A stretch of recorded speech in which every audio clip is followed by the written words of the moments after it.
on vanity. It seemed like the longest few minutes of their lives. And when the plus sign appeared in the small results window, they were both in a state of disbelief. Neither one knew what to say. This wasn't supposed to happen. They weren't a couple. They could best be described as friends with benefits.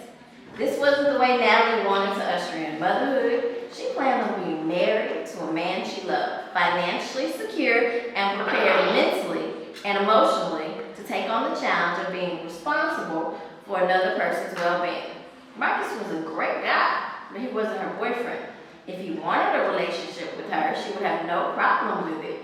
But he had made it clear that although he thought she was cool, he wasn't interested in having a girlfriend right now. She didn't see the need to force the issue. He came to see her regularly. He was kind to her. They had amazing sex. It was almost like he was her boyfriend. However, this put their arrangement in a different light. They both continued to stand there silently for a few more minutes. Natalie was the first to break the silence. But what she said was far from profound. Wow. Marcus countered. Dang. I know we didn't plan this, but please don't ask me to have an abortion. I can't kill my baby, said Natalie in a soft and somber voice. Marcus continued to stare intently at the pregnancy test as if the results would change if he looked at it long enough or hard enough. Okay, he said. Natalie finally broke her gaze from the vanity and directed it at her lover. That's all you have to say? Marcus looked at Natalie's pleading eyes. He knew she needed him to say something positive, to tell her everything was going to be fine, but he wasn't sure that was true. She was a nice enough person, but he didn't want a kid with her.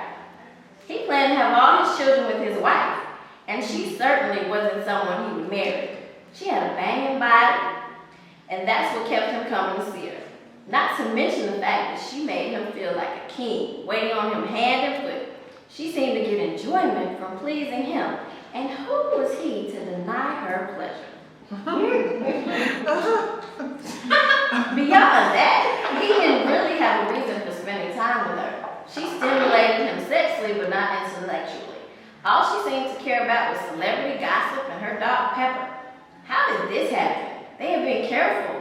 He always used a condom, except that one time when they were in the park and they climbed in the back of his Explorer a few weeks ago, or that time they were in a restaurant and went to the bathroom for a quickie, that time last week.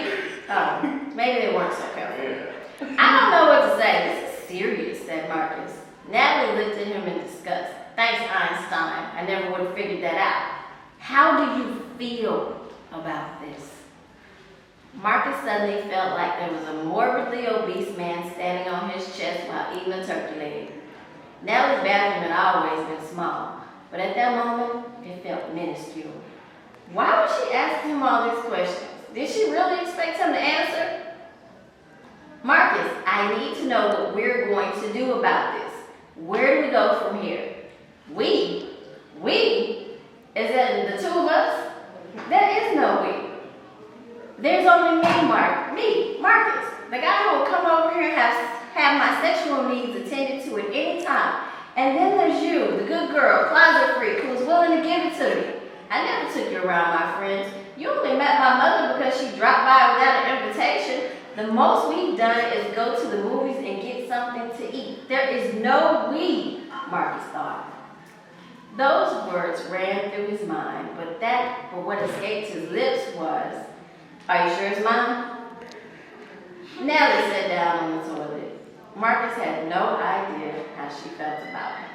Some women were happy to be able to have a child to keep a guy like him around, but she wasn't. She felt like she hit the jackpot when he asked for her number. She had never been with a guy that fine before. She wanted him to be in her life because he loved her, and then their child could be a byproduct of that love. He was the only man she wanted and the only man she had slept with in the last year. She figured because he was always coming, he must like her too. He even took her out from time to time, but it was always back to his place or hers for some extracurricular activities.